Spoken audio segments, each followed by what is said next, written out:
Nous sommes avec Jean Mallet, l'invité de la semaine. Merci d'être avec nous, Monsieur Mallet. La web télé d'Ori vous invite à éclairer les internautes sur un certain nombre des points de l'actualité. Aujourd'hui, nous allons toucher 3 points. D'abord, je vous présente rapidement. Vous êtes donc maire de la commune de Mézy-sur-Seine, conseiller régional Europe Écologie Les Verts. Et puis, vous êtes quelqu'un qui connaît bien les coins parce que depuis des années, vous y habitez. Depuis toujours. Voilà. Alors, d'abord, commençons par le plus gros. L'Interco, 400 000 habitants, 71 peut-être plus de communes. Vous êtes un maire qui, a priori, sent les vents tourner. À votre avis, où est-ce qu'on va aller avec cette idée, ces projets, ces périmètres? Bien, d'abord, merci de m'accueillir et de m'avoir invité. Alors, où on va, j'espère qu'on ne va pas dans le mur déjà. Non, sur l'intercommunalité, ce que je serais tenté de dire, c'est qu'on avait une intercommunalité qui a été bâtie autour de 67 000, à peu près 67 000 habitants, la communauté d'agglomération de Seine et Vexin, avec les Mureaux, Meulan, enfin des communes de la rive droite, des communes de la rive gauche, 17 communes exactement. On a travaillé pendant 3 ans pour bâtir cette interco, et maintenant elle est bien partie, elle est sur rail, et on n'aura pas le temps de travailler, que déjà il faut penser à autre chose, qu'on n'aura pas le temps de préparer. Il faut aussi voir que les élus actuels qui siègent dans la communauté d'agglomération ont été désignés par le suffrage universel. Alors, quid des élus de la future grande interco? Ça, aujourd'hui, on n'en sait rien. Est-ce que ce seront une partie de ceux qui sont en place? Parce qu'évidemment, chaque commune aura moins d'élus, c'est évident. On ne peut pas faire la somme de tous les représentants dans les intercos. Il faudrait une salle très grande et on ne pourrait même pas travailler, d'ailleurs, à trop nombreux. Donc, tout ça pour dire que mon principal regret, c'est cette loi qui oblige les intercos de l'unité urbaine de Paris à avoir plus de 200 000 habitants. Ça s'est fait sans aucune concertation avec les élus, ça a été décidé à l'Assemblée, et je pense que c'est une bêtise. Il fallait maintenir les intercos telles qu'elles étaient, peut-être qu'il y avait des regroupements, peut-être qu'en ce qui nous concerne, il aurait fallu arriver au vrai bassin de vie avec Seine-Mauldre, bon, mais on aurait tourné autour de 70-80 000 habitants, et on serait resté à traiter aussi des problèmes de proximité. Et donc, ce qu'il aurait fallu, c'est rester avec ces intercos-là, et par contre, créer une couche au-dessus, qui pourrait être le pôle métropolitain qui va exister, où on pourrait être sur 400 000, voire même un peu plus d'ailleurs, en associant de temps en temps la Casquie ou Sallières-Saint-Quentin en Yvelines ou Cergy-Pontoise, pour discuter des problèmes de transport, des problèmes de logement, des problèmes évidemment des problèmes économiques, de développement du secteur. Ça pouvait être traité à ce niveau-là, mais au moins les problèmes plus de proximité, que ce soit l'enfance, la petite enfance, que ce soit la santé, que ce soit l'assainissement, les ordures ménagères ou autres, pouvaient rester au niveau des communautés à visage plus humain. Est-ce que vous pensez que c'était fait d'une manière précipitée? Ça a été fait d'une façon précipitée. Bon, le problème, c'est que les élus de l'Assemblée nationale ont voté. Cette loi existe et de toute façon elle sera appliquée. Alors maintenant, qu'est-ce qui est... Donc il faut qu'on soit au moins 200 000 en interco. Encore une fois, je le regrette, mais la loi existe et bon, on est républicain, on doit appliquer la loi. De toute façon, on pourrait toujours s'y opposer, ça veut dire qu'on serait exclu des discussions, et puis finalement on nous incorporerait plus ou moins de force dans quelque chose. Partant de là, est-ce qu'il vaut mieux être 2 fois 200 000 sur la vallée de la Seine ou 1 fois 400 000? Je pense, pour au moins 2 raisons principales, que finalement l'interco qui est proposée à 400 000 est préférable à 2 fois 200 000. Première raison, c'est que si on était 2 fois 200 000, la communauté qu'on nous propose est à 405 000. Si on fait 2 fois 200 000 sur ce territoire-là, ça veut dire que la communauté d'agglomération Seine et Vexin, les 17 communes qui ont mis 3 ans à se réunir, qui ont travaillé pendant 3 ans, seraient dispersées. On ne peut pas rester les 70 000 habitants, il faudrait automatiquement éclater pour faire les 2 fois 200 000. Et je pense que là, il y a eu un vote unanime de la communauté d'agglomération pour rester tous ensemble à ce niveau-là. Donc déjà, pour éviter l'éclatement, il faut effectivement qu'on soit plutôt dans une agglomération à 400 000. D'autre part, pour les problèmes de développement économique, les problèmes de transport et tout, je pense qu'il serait extrêmement dommageable qu'il y ait des tiraillements entre l'Est et l'Ouest du Val-de-Seine. Et à ce titre-là, je pense qu'il vaut mieux travailler ensemble. On a par exemple, c'est juste un exemple, les ports autonomes. On a d'un côté Limay, on a d'autre côté la confluence avec Achères. Il faut effectivement qu'Achères puisse travailler avec Limay. Il ne s'agit pas de faire de la concurrence, il ne s'agit pas de se tirer dans les pattes, il s'agit d'avoir un programme cohérent, l'un qui va être plus basé sur le canal Seine-Nord, l'autre qui va être plus basé sur la Seine. Donc je comprends que vous êtes favorable a priori à ce périmètre des 400 000 habitants. Avec la réserve que j'ai dit, c'était pas mon souhait et j'aurais préféré autre chose, mais la loi existant, je suis effectivement favorable aux 400 000. Et vous venez donc des Mézy sur Seine, et c'est une petite commune. Vous ne pensez pas que vous allez perdre un peu dans la proximité, notamment dans les services à la population, dans ces schémas gigantesques? Oui, ça pose le problème du rôle du maire dans les intercos et les intercos géantes. Moi, je pense au contraire que, au niveau, passant dans un certain gigantisme, le rôle du maire risque de se retrouver renforcé. Parce que, encore une fois, il y a un tas de choses qu'on ne va pas pouvoir traiter à 400 000, enfin, au niveau d'une agglo à 400 000 habitants. Donc il y a des choses, alors j'espère que d'ailleurs, quand on dit qu'il y a des choses qui vont revenir aux communes, le problème, c'est que comme les financements, notamment la taxe professionnelle, sont transférés au niveau des intercos, j'espère qu'on aura aussi les financements associés. Mais il y a fatalement des prérogatives qui vont revenir aux petites communes. Ou à des structures regroupant, pour l'enfance par exemple, je pense qu'au niveau de la communauté d'agglo, telle qu'elle est aujourd'hui à 70 000, il faut qu'on essaye de rester à ce niveau de solidarité. Donc vous pensez que le maire peut sortir son épingle de jeu de ces périmètres des 400 000 habitants? Oui, okay. de toute façon, oui, vis-à-vis de la défense de sa commune. Ouais. D'une façon comme d'une autre, les aménagements de territoire, ça se fait à des échelles qui sont même encore plus grandes. Le SDRIF, ça couvre carrément, le schéma directeur de la région Île-de-France, ça couvre toute la région Oui, mais on ne parle pas de la même chose, c'est-à-dire que là, vous avez des compétences obligatoires. Alors, non, mais je parle bien sur l'aménagement. Voilà. On pourra quand même se faire entendre au niveau de ce parce que pour le moment, c'est flou. C'est le grand agglo, mais sur la proximité, on sera bien obligé de le traiter directement avec quelques partenaires plus proches. D'accord. Parce que pour le moment, ce qui me concerne, peut-être que j'ai compris la situation actuelle, on ne sait rien sur la gouvernance, on ne sait rien sur les projets, on ne sait rien sur les nombres des personnes qui siégeront. Enfin, sur la gouvernance, le problème, c'est qu'aujourd'hui, il y a une loi et qui est de plus en plus rigide, puisque s'il y a des démissions de conseil, les intercos auxquels est rattaché ce conseil-là sont obligés de revenir à la loi, rien que la loi, et non plus aux accords qui pouvaient être passés pour moins étouffer les petites communes. C'est le cas de la Camille, par exemple, ou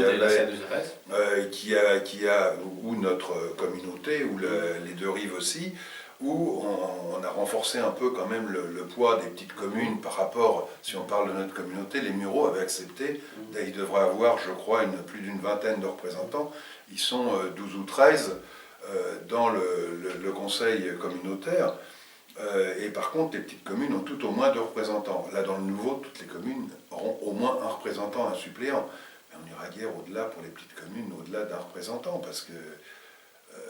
mais le problème de tout ça, c'est qu'il faudra recréer une structure intermédiaire. Au lieu d'avoir laissé les communautés, puis fait une couche de négociation, le pôle métropolitain au-dessus, on a commencé par créer le gros truc, et puis il faudra recréer presque des syndicats finalement. On veut faire disparaître les syndicats, mais on va sous une forme... Presque à la rencontre de tout ce qu'on essaie de faire avec la mutualisation. Ou de parcelliser aussi la communauté d'agglomération avec des compétences un peu décentralisées. Et là-dessus, par contre, il n'y a rien, c'est le silence complet. Quels seront les élus aussi qui seront retenus? Aujourd'hui, il y a eu des élections, encore une fois, dans les grandes communes, les communes de plus de 2000 habitants, non, de plus de 1000 habitants, pardon, puisqu'on était dans le cas, et on est moins de 2000, c'était fléché, et dans les autres communes, c'était le tête de liste, et le suivant, s'il y en avait deux. Ce que vont devenir ces gens-là, en ce qui me concerne, j'avais laissé la place à un adjoint, étant désigné, puisque je devais être en tête de liste pour l'Interco, j'ai démissionné pour pouvoir laisser la place à un adjoint. Ayant un conseil des maires, il n'y avait pas forcément intérêt à cumuler les rôles. Vous êtes conseiller régional et à ce titre aussi, vous veillez un petit peu sur ce qui se passe dans des dossiers qui touchent l'environnement. Je passe donc à notre sujet suivant, les carrières. Donc, qui a fait beaucoup de bruit et beaucoup d'habitants et certains maires, à Breuil par exemple, ne sont pas d'accord avec l'extension de l'exploitation de cette carrière. Pourquoi pensez-vous qu'il faut modérer, voire contrôler davantage l'exploitation des carrières? Alors, sans refaire l'histoire, parce que ça serait long, et ça fait un moment qu'on débat du dossier, ça ne s'est pas tout à fait passé comme ça. Disons que le parc, historiquement, s'est opposé à l'extension des carrières. Et quand vous dites le parc, c'est le parc Vexin. Le parc du Vexin, le parc naturel régional du Vexin français, pardon, oui, soyons précis, s'est opposé historiquement à ça.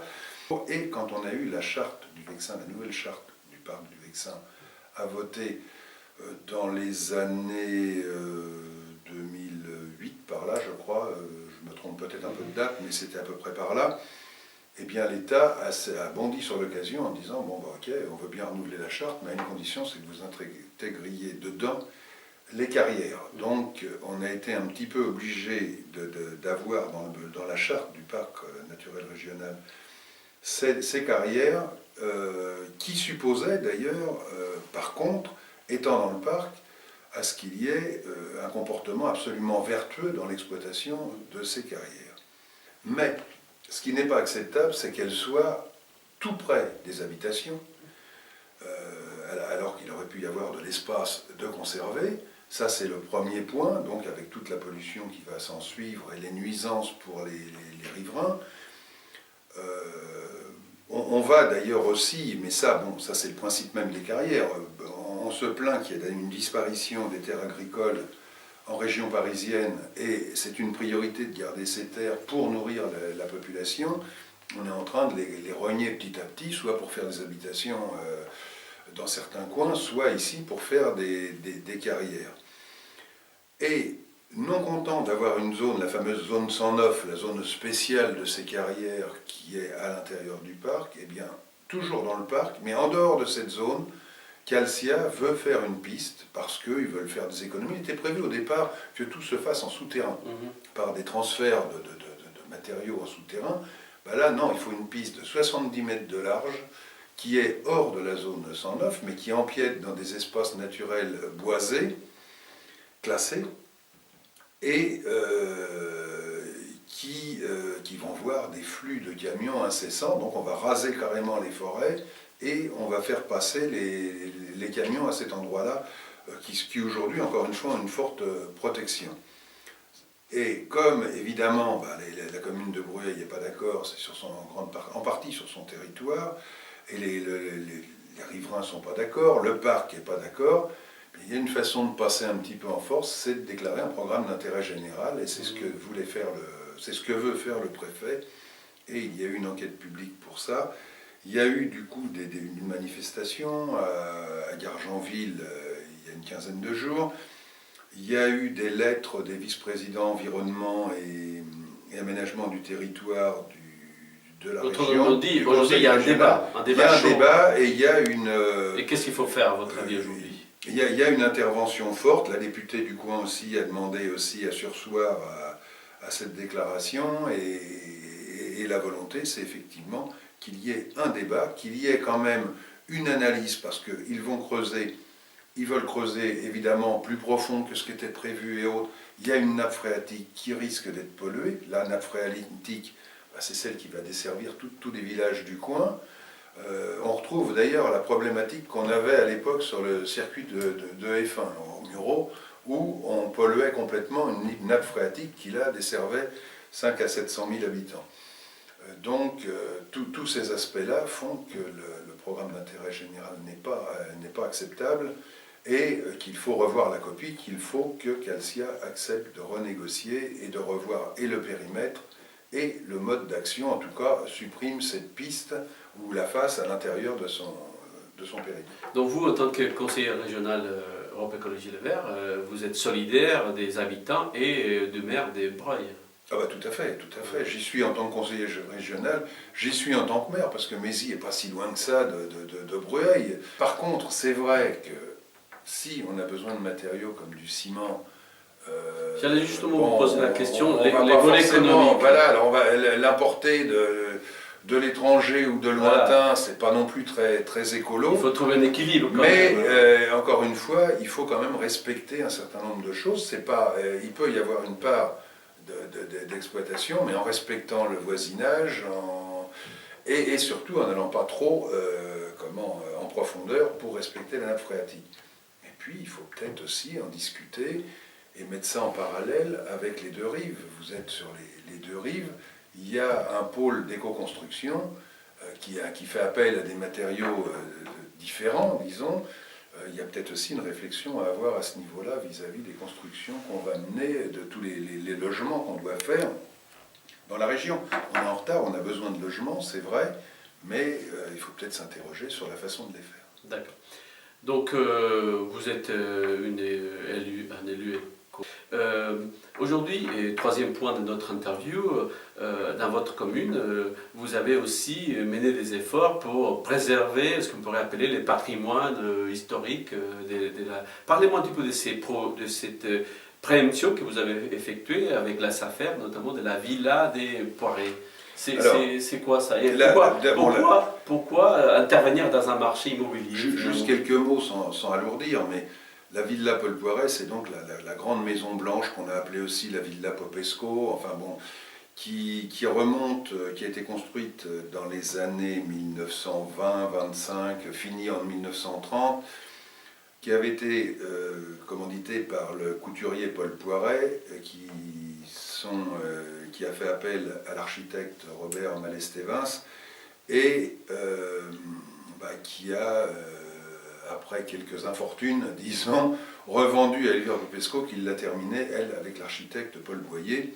Donc cette bâtisse assez spectaculaire pour son époque a été inscrite au répertoire des monuments historiques. Elle a connu, après la revente par Elvire Popesco, elle a connu quelques soubresauts sur lesquels je m'étendrai. Le dernier propriétaire l'a remis en état, l'a rénové, avec la surveillance d'ailleurs des monuments historiques, de l'architecte des bâtiments de France.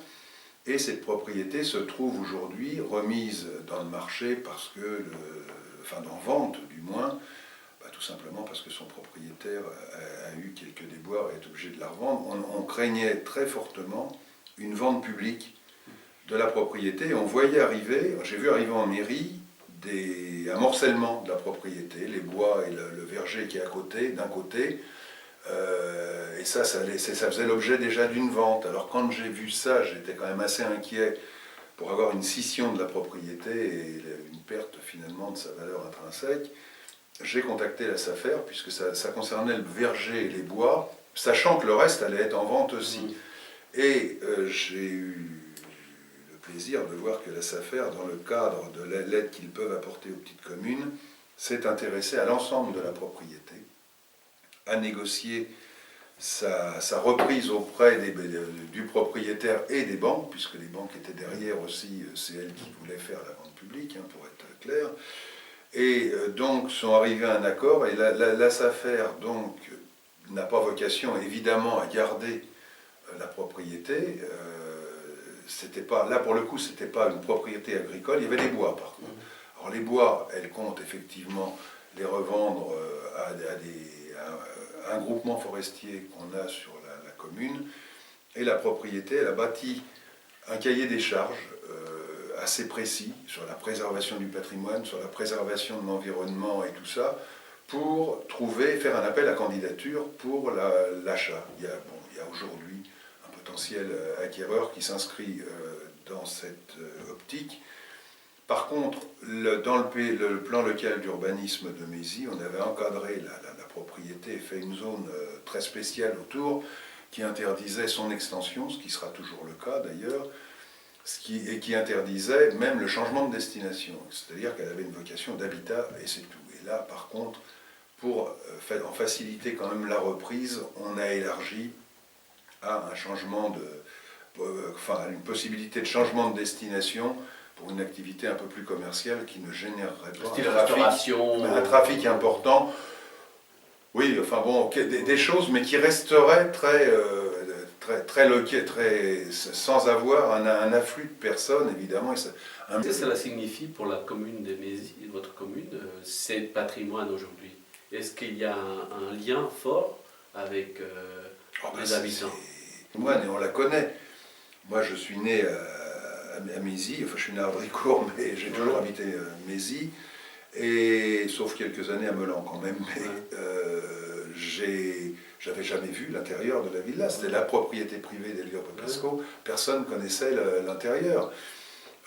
Donc, ceci étant, il y avait quand même un attachement à cette propriété qui est un peu sur sa colline, le phare de Mézy. Vous prenez l'autoroute en descendant à Morinvilliers, vous voyez la villa de là-bas, on la voit d'un peu partout, sauf de Mézy d'ailleurs, parce qu'avec les collines, on la voit peu de Mézy, mais c'est quand même, il y a une identification à la commune, ça fait partie de la commune, et pour nous, on n'a pas envie de voir ce patrimoine exploser, s'éparpiller, disparaître ou devenir un peu n'importe quoi, alors qu'il a réussi à être remis en état parce qu'il s'était n'importe quoi il y a encore quelques années. Donc là, on a quand même quelque chose qui est remis en état. On peut voir d'ailleurs cette propriété dans des films comme 96 heures, où je sais pas, 80% du film est tourné dans la propriété. Il y a d'autres films qui ont été tournés là. Écoutez, géographiquement, Mézy-sur-Seine fera partie de la grande